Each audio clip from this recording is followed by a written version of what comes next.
নমস্কার। আজকে দৈনন্দিন রাশিফল নিয়ে আলোচনা করব।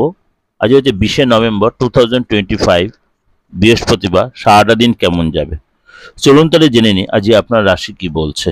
কর্কট রাশি, ঘরে আজ দায়িত্ব বৃদ্ধি এবং গম্ভীরতা প্রকাশ পাবে। কোনো মূল্যবান বস্তু কেনা সুযোগ হবে বা কিনতে পারেন এবং কোনো গুড নিউজ পেতে পারেন। মন প্রসন্ন থাকবে এবং আপনার যে অবশ্যই ফ্যামিলির সাথে সামঞ্জস্য মেনটেন করে চলবেন। প্রেম সম্বন্ধীয় ব্যাপারে অবশ্যই দায়িত্ব বাড়বে। কোনো কারণে সরকারি কাজে আজ আপনার সাবধানতা অবলম্বন করতে হবে। তাড়াহুড়া করে কোনো স্টেপ নেবেন না।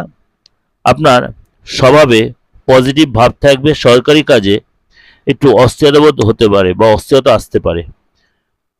কাজের জায়গায় আর্থিক সম্বন্ধীয় ব্যাপারে মামলা কোনো প্রকার ডিসিশন নিতে হতে হবে, কাউকে ভরসা করতে হতে পারে এবং আপনি পরিবারের সাথে আজ আপনি অনেকটাই সামঞ্জস্য মেনটেন করে চলবেন। হেলথের ব্যাপারে শরীর স্বাস্থ্য ঠিকই থাকবে এবং আপনাকে প্রাণায়াম করতে হবে। সকাল সকাল ঘুম থেকে উঠতে হবে, অর্থাৎ তাড়াতাড়ি ঘুম থেকে উঠলে বেটার হবে।